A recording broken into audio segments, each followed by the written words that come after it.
Shut up and sit down.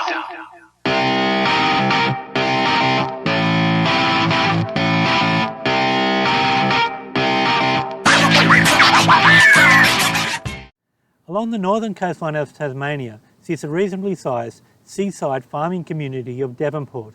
It is one of the few locations along the coast that has a deep water enough for large ocean-going shipping, and this gives the town a noticeable industrial port and railway facility. The town itself is small in area, but it has mostly everything you'd expect from a larger city, from several beaches, a number of parks and riverways, a water frontage, plus local farmland and small natural growth forests. The town is like any other urban centre, just all in miniature. I wandered around town and found that many people had wonderfully green thumbs. Numerous houses had well-maintained gardens and an obvious entrepreneurial drive, as many were selling various items in their front yards, from wind chimes and bicycles to manure, eggs and flowers. And the willingness to sell cars on the side of the road in sometimes dangerous positions had clearly caused issues in the past. During high tide, Mersey River runs into a delightful harbour, but being only about a foot deep, in low tide it returns into a mud flap. This solved my initial confusion about why no one was sailing or fishing on the harbour. It's just so quiet here, sitting listening to the wind blow, that's really broken up by the birds chirping. The sun wakes you up at nearly 5:30. The early wake-up calls create a sort of insomnia that numbs many of the locals from acting too fast. The temperature is barely reaching 20 degrees Celsius, but it's really quite pleasant, being sun-kissed until nearly 9 in the evenings. Whereas winter in Sydney would only hit about 20 degrees in the midday for a couple of hours, here it gets to a similar temperature about 10, then hovers there for at least the next 9 hours. In the northwestern corner of Tassie, there are several smaller rural communities stretching along the northern coastline. I stopped to visit a number of them, including Wynyard, Smithtown, Stanley and Arthur River. The whole area is just a series of green paddocks, and they don't bother to warn motorists about the slow-moving farm vehicles. You're just expected to figure that one out on your own. These fields support the growing of almost every vegetable imaginable, with ample green grass that can also support high-density cattle. On the mainland there are huge areas devoted to primarily one crop, such as sugarcane, wheat, bananas or cattle. But here the fields can grow daisies, carrots, potatoes, strawberries and various types of cattle, all just showing into the mix. I remember while studying at university, hearing about how the Tasmanian government blocked the import of margarine with colour additives to make it look more like butter. Thanks to that, you can now see how the butter cooperative is going. But even with the decline in some industries, many others are surviving, such as McCain's and Cadbury's, although most of the industry here is targeted at supporting the rural and construction sectors. Moving along the coast to the one-shop community of Arthur River and the self-proclaimed edge of the world, it looked to be a bigger town on the map, and I didn't notice that I'd given myself a 20-kilometre stretch of gravel road to get there. Looking around town, it's difficult to see just what people do here for a living, but it was nice to see that they hadn't lost their sense of humour. Heading back through the forest reserve, providing one beautiful view after another, there are many warning signs about slowing down for the Tasmanian devil, but there are so many dead animals lining the side of the road. There's also a growing reliance on the tourist sector, as witnessed by the picturesque seaside town of Stanley, with ample short-term accommodation, some unique tourist attractions, and an expensive restaurant. In my journey so far around Australia, I'm finding it a rare restaurant that delivers a 300-gram steak when you order a 300-gram steak. Travelling on the Spirit of Tasmania across the Bass Strait was something that I was initially unsure of, as I didn't know whether or not the detour across the strait would be considered a part of the big lap or not. In the end, I decided to take the longer option, just to make sure I had no regrets from not visiting the sixth state on this once-in-a-lifetime journey. During my life, I'd only once left the mainland, and that was to visit the Tiwi Islands just north of Darwin, and now I was visiting Tasmania. I was travelling overseas for the very first time. The boat ride is an all-day affair, and even though they're scheduled to depart from 8:30 in the morning, they request that you arrive for the boarding process starting at 6, which meant I had to leave my accommodation no later than 7.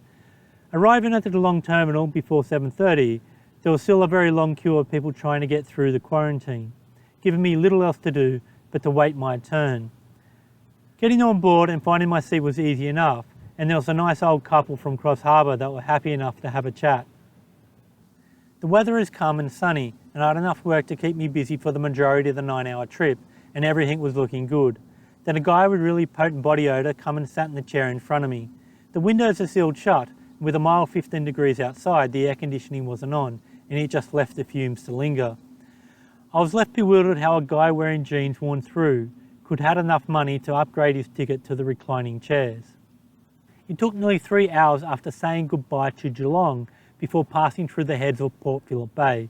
I have no idea why. I guess it's just another example of how economic theory regarding the better allocation of resources is in reality contradicted in real life. I imagine that there are 1 or 2 trips daily. They can either pay their employees to wait on the dock for an extra 2 hours or spend that time travelling.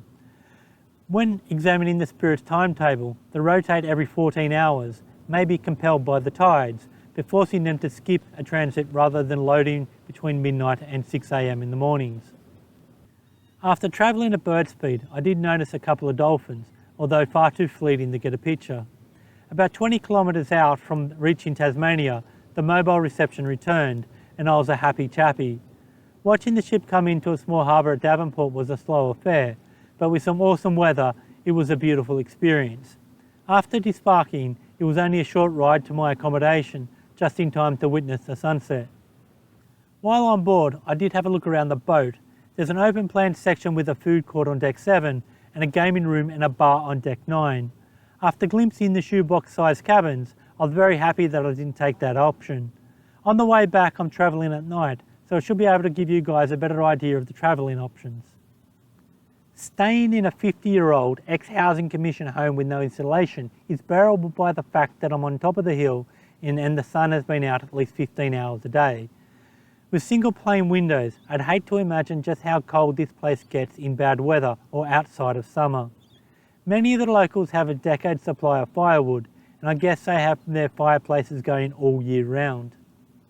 The bike is getting difficult to start. I don't know whether it's the spark plugs or just bad fuel, or it's the rain I've had since leaving Adelaide that's having an effect on the electronics. After leaving all the bad weather in Geelong, the bike is getting easier to start, so it could have been the water and the fuel or the electronics.